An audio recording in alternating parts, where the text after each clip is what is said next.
Hey, this is Jurgen Rasmussen. Welcome to the Provocative Hypnosis vlog.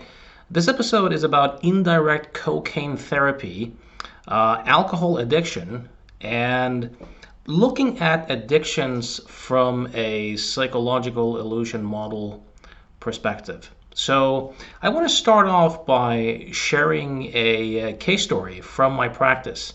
Many years ago, I worked with a woman for severe anxiety and panic attacks, and some of that anxiety was linked to having an ex-husband who was stalking her and also stalking her new boyfriend. I worked with her very successfully, and at the end of the last session, she looked at me and she said, I so wish that my husband could come and see you. And I said, well, he can if he wants to. And she said, nah, he never will. He's way too arrogant, and he's a medical doctor. I didn't think, and she referred to him as the psychopath down the corner based upon his anger and his stalking behaviors. So fast forward a month or so, and I'm sitting in the office with a client, and suddenly this light bulb goes off in my mind. And I look at the guy and I say, you're the psychopath down the corner, aren't you? He's kind of taken aback a little bit at first, but then he starts, I explain it to him, and he says, yes, that's me. I was so impressed by the work you had done with my ex-wife that I had to see you. And what he wanted to work on specifically was anger. He was a very angry man. So we did hypnotic regression. And I have to say, I haven't done a hypnosis regression session for quite a few years, mostly due to coming to the conclusion that many of the assumptions that regression work are based on are flawed, and having better ways of achieving the same stuff without the costs, even though I have to admit that I'm far from certain that we would have gotten this particular result with this client hadn't we done hypnotic regression work. So it still may have its place. But we did a hypnotic induction. I suggested that he had a feeling inside that has everything to do with him acting and feeling the way he was. And up came this enormous fear, anger, cascade of emotion. And we use the emotion as an affect bridge, I'll say back in time, because memory doesn't really work that way, but back in time. And what appeared was a memory from about age 5, where his father had taken his family abroad, and my client as a kid had done some sort of prank with another kid, a girl, in the neighborhood, where they had thrown some sort of rock through a basement window. And they got caught, and the neighbors delivered my client to his father. And I think his father, just to maybe impress the new neighbors, or out of shame, or to show that he was, a parent who had control, sat his son down in the chair and slapped him really hard. Now, according to my client, he later, he hadn't thought about that memory in decades, but enormously strong emotions. And once he released the emotions from that particular, I shouldn't say event, but reconstruction, representation, it was like a domino effect. It was this physical release. He released some other stuff, and once he came back out of the process, he just looked really calm, really just really looked different.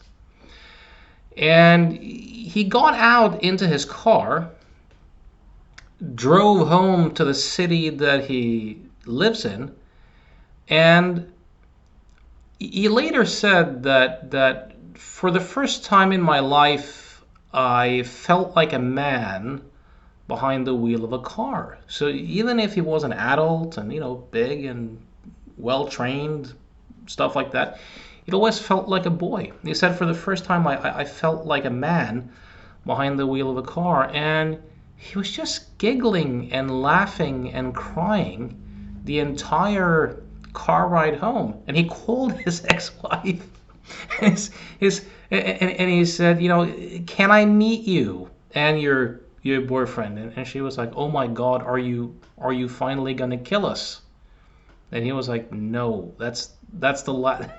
No, no, I'm not going to do that. And he met them. He gave them a big hug, and all he felt were loving feelings towards them. And I saw him one more time, but that second time probably wasn't necessary. And this particular session is probably back in 2007, I would say, approximately 2007. And for the next, I don't know, 7 or 8 years, I would get an annual Christmas card from this client. And what he hadn't told me, because he only told me about the anger and kind of admitted to the stalking behavior, and admitted to having gone a bit nuts, even though he was a nice guy. He later on said that he had struggled with a severe cocaine addiction and also a severe alcohol addiction. He's snorting coke and drinking a lot. And after that one session, he completely stopped. Not through willpower, not through some resolution, but the urge or even the interest to drink or to snort coke just wasn't there anymore. And I got follow up, like I said, for like 7 or 8 years. I haven't heard from him in a few years, but at least for those 7 or 8 years, never came back. And when I look back on my career, I've seen a ton of smokers, but outside of smoking, I've never intentionally targeted, addiction clients. But what I have noticed is that the big success cases I've had, and they're not that many, they're just a few when it comes to drugs and alcohol, but the few success cases I have been when people have been here to work on something else, and I haven't even known about their addiction issue. And I've gotten on a couple of occasions letters later of people saying, especially in working with anger. I remember one letter I got a few years ago. This was, I think, 8 or 9 months after our sessions for anger management. He wrote me a letter and said, I haven't had a drink since our sessions. I was a heavy drinker for many, many, many years. And not through a resolution, but just the whole urge and inclination to do so was no longer there. Now, I like sharing these stories because they point to what at least sometimes is possible. And based upon having done a lot of work with smokers and these few cases I've had with other addictions, in addition to reading quite a bit, I'm pretty convinced that there really is no such thing as addiction. I don't think smokers are really addicted to anything. I don't really think that people who misuse cocaine or who misuse alcohol are addicted to anything. Now, I may be wrong. I'm not claiming to know this beyond any shadow of a doubt, but the way I've come to think of it is that for the people who snort coke, use alcohol excessively, use other drugs, these are solutions. Like they're not necessarily problems for the person who does it, at least not then and there. For the person who does it, it's a solution. So when we suffer psychologically, when we have stress, trauma, rumination, conflicts, not feeling too well inside, our brains are always looking for a way out. It's looking for a solution. And if in a particular person's neurology or brain, alcohol or cocaine or whatever it might be, seems to be the express train to a state of calm or serenity or some blissful state, then the mind-body system will generate an urge that looks like a command to snort or light up or do whatever they do. But if the stuff that they're looking for an escape or solution to gets resolved or reduced, then the whole thing may go as well. The whole thing may go as well. And or if the brain sees that there's nothing to solve, or that there is a better solution at play, it's going to move in that direction. So I've seen this happen, especially with smokers, but also with other folks, that the brain can just turn that stuff off.